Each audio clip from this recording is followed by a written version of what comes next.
بسم اللہ الرحمن الرحیم۔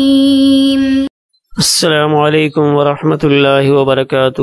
معزز طلباء کرام، آپ کیسے ہیں؟ آج ہم کتاب ہدایہ جلد رابع میں کتاب الشفا کے اندر سبق نمبر 27 کے حصہ سوم کو پڑھیں گے، اور حصہ سوم میں حضرت امام ظفر رحمہ اللہ تعالی کے حالات کو جانیں گے۔ حضرت امام ظفر ابن الحذیل العنبری، آپ کی پیدائش 110 ہجری بمطابق 728 عیسوی میں ہوئی۔ بصرہ آپ کا آبائی وطن تھا۔ بعد نے آپ کو اصبہانی بھی لکھا ہے، لیکن یہ صحیح نہیں۔ آپ کا آبائی وطن بصرہ تھا۔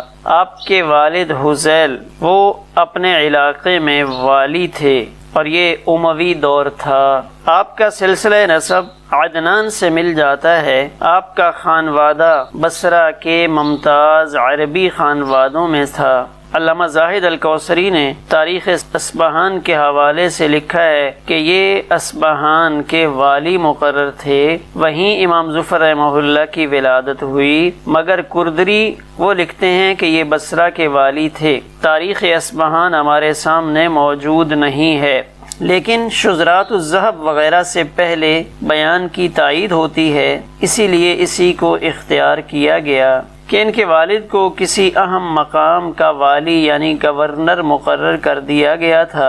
ان کے ایک بھائی صباح ابن حذیل بنو تمیم کے صدقات کی وصولی کے لیے مقرر کیے گئے تھے۔ امام ظفر رحمہ اللہ کی اہلیہ محترمہ بصرہ کے ممتاز محدث خالد ابن حارث کی بہن تھیں۔ ان کی والدہ البتہ عجمی النسل تھیں، چنانچہ انہوں نے صورت ان کی اور سیرت اپنے والد کی پائی تھی۔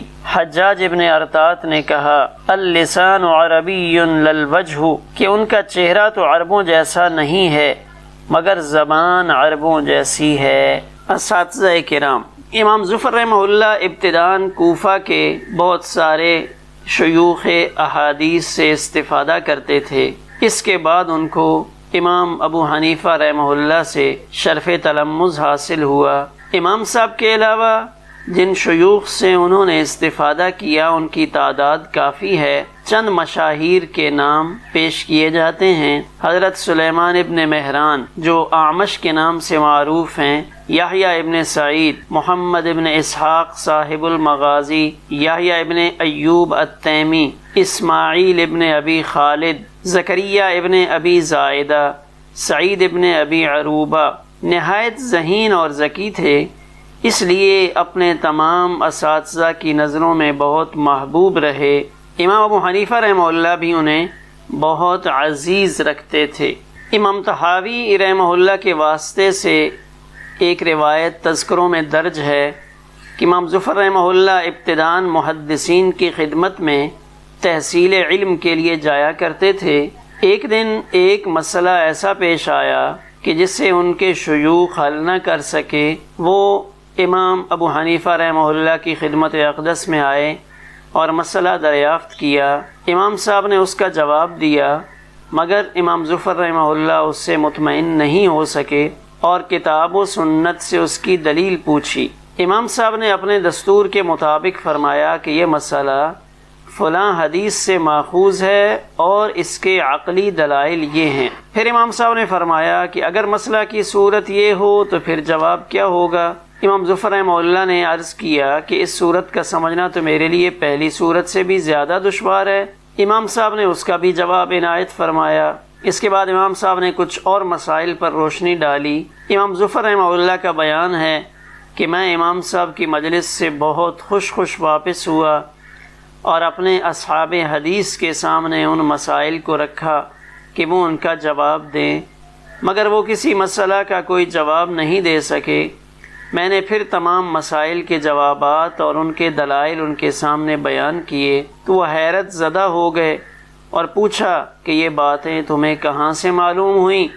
میں نے بتایا کہ امام ابو حنیفہ رحمہ اللہ کی مجلس درس میں۔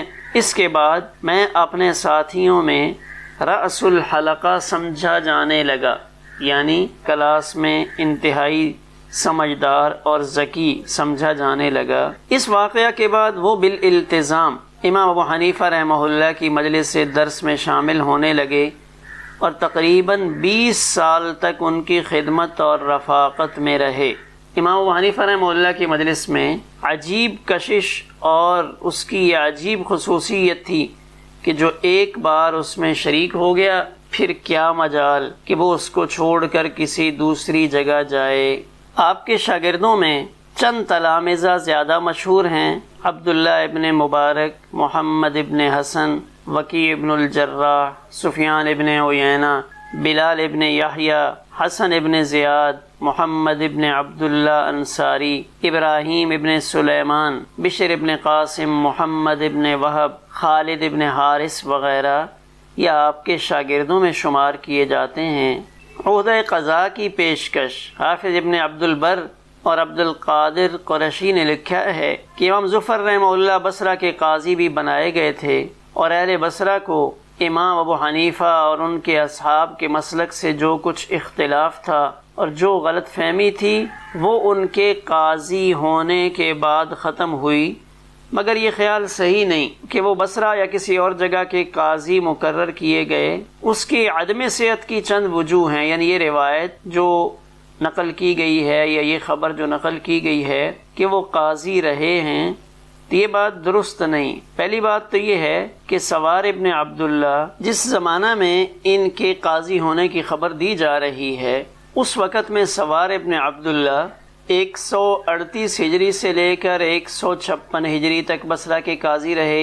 امام ظفر رحمہ اللہ کی وفات کا سن 158 ہجری ہے، درمیان میں 2 سال بچتے ہیں، تو ان کے عہدہ قضاء کے تقرر کا زمانہ زیادہ سے زیادہ 2 برس ہو سکتا ہے، مگر اس مدت میں وہ منصب درس پر متمکن نظر آتے ہیں۔ ظاہر ہے ان کی عمر کا اور کوئی حصہ نہیں بچتا جس میں یہ عہدہ ان کی طرف منسوب کیا جائے۔ بعض روایات میں یہ ملتا ہے کہ قاضی سوار کے بعد ان کے لڑکے عبداللہ اس عہدہ پر مامور ہوئے۔ اگر یہ روایت صحیح ہے تو پھر امام ظفر رحمہ اللہ کے بارے میں عہدہ قضاء قبول کرنے کی روایت بالکل بے بنیاد ہے۔ بصرہ میں قیام کے زمانہ میں ان سے وہاں کے اہل علم سے جو علمی مباحثے اور مناظرے ہوئے اور ان کے لیے بصرہ کی فضا ہموار ہوئی، اس کی وجہ سے حافظ ابن عبد البر کو یہ غلط فہمی ہوئی کہ یہ عہدہ قضاء ہی کا نتیجہ ہو سکتا ہے۔ تیسری بات یہ ہے کہ عہدہ قضاء قبول نہ کرنے کے سلسلہ میں جو صریح روایات موجود ہیں ان کی موجودگی میں مذکورہ روایت موضوع معلوم ہوتی ہے۔ قردری یہ لکھتے ہیں کہ امام ظفر رحمہ اللہ کو مجبور کیا گیا کہ وہ عہدہ قضاء قبول کریں، لیکن انہوں نے انکار کیا۔ ظاہر ہے کہ حکومت کی کسی پیشکش کو ٹھکرا دینا کوئی آسان کام نہیں تھا، چنانچہ اس کا نتیجہ یہ ہوا کہ ان کا گھر گرا دیا گیا اور وہ مدتوں روپوش رہے۔ پھر آ کر انہوں نے اپنا مکان درست کرایا، پھر دوبارہ گرا دیا گیا، پھر وہ روپوش رہے، پھر جا کے ان کو معاف کیا گیا۔ ظاہر ہے کہ اس واضح بیان کے بعد ان کے عہدہ قضاء قبول کر لینے کی روایت کے صحیح نہ ہونے میں کیا شبہ رہ جاتا ہے۔ پھر امام صاحب اور ان کے تلامذہ کے عہدہ قضاء نہ قبول کرنے کا واقعہ کوئی معمولی واقعہ نہیں، بلکہ ایک غیر معمولی عزم و ارادہ، ہمت و جرأت اور عدیم المثال کردار کا ثبوت ہے۔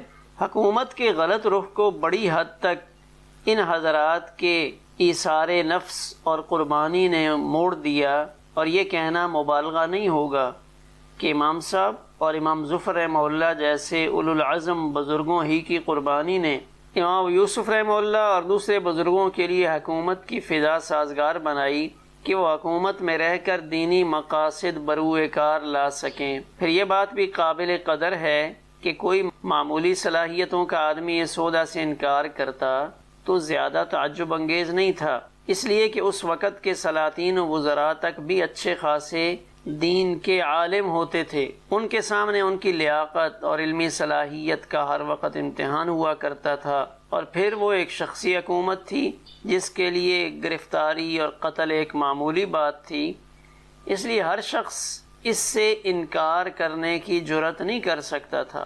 ایک چھوٹا سا واقعہ آپ سے متعلق نقل کیا جاتا ہے جس میں استاد کے احترام کا تذکرہ ملتا ہے۔ امام ظفر رحمہ اللہ امام ابو حنیفہ رحمہ اللہ کا غایت درجہ احترام کرتے تھے۔ فرماتے تھے کہ امام صاحب کی زندگی میں ان سے اختلاف کرتا تھا مگر اب ہمت نہیں پڑتی۔ جب ان کی شادی ہوئی تو امام صاحب رحمہ اللہ کو انہوں نے مدعوف کیا اور خطبہ کی خواہش ظاہر کی اور لوگوں سے مخاطب ہو کر کہا کہ یہ اپنے علم و فضل اور شرف کے لحاظ سے امام المسلمین ہیں۔ بعض لوگوں کو یہ اعزاز برا معلوم ہوا اور ان سے کہا کہ تمہارے خاندان اور قوم کے ممتاز لوگ موجود ہیں، ان سے خطبہ کی خواہش نہیں کی۔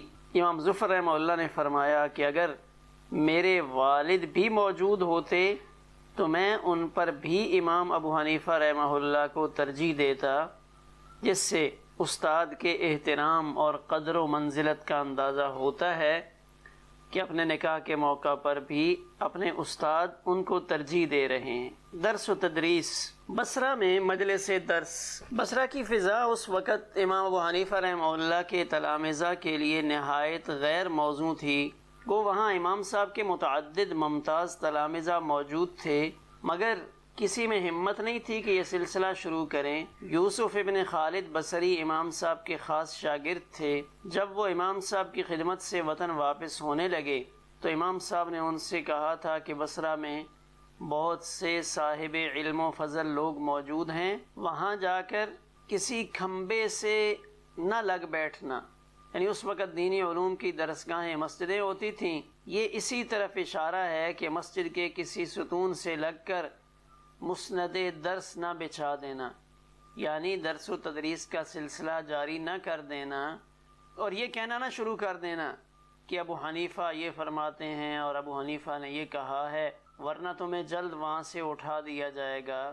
مگر انہوں نے امام ابو حنیفہ رحمہ اللہ کی ہدایت پر عمل نہیں کیا اور بصرہ پہنچتے ہی انہوں نے اپنا درس شروع کر دیا۔ نتیجتاً وہی ہوا جس کی امام ابو حنیفہ رحمہ اللہ نے پیشین گوئی کی تھی، یعنی ان کو جلد ہی وہ سلسلہ درس بند کر دینا پڑا۔ اس وقت بصرہ میں عثمان ابن مسلم امام بصرہ تھے، یہ ان کی خدمت میں جانے لگے مگر ان سے وہاں بھی خاموش نہیں رہا گیا اور انہوں نے امام صاحب کے اقوال ان بڑے شیخ کے سامنے پیش کرنا شروع کر دیے، جس کی وجہ سے ان کے شاگردوں نے ان کو زد و کوب تک کیا۔ اس سے اندازہ کیا جا سکتا ہے کہ بصرہ میں امام ابو حنیفہ رحمہ اللہ اور ان کے تلامذہ سے متعلق کتنی نفرت پھیلی ہوئی تھی۔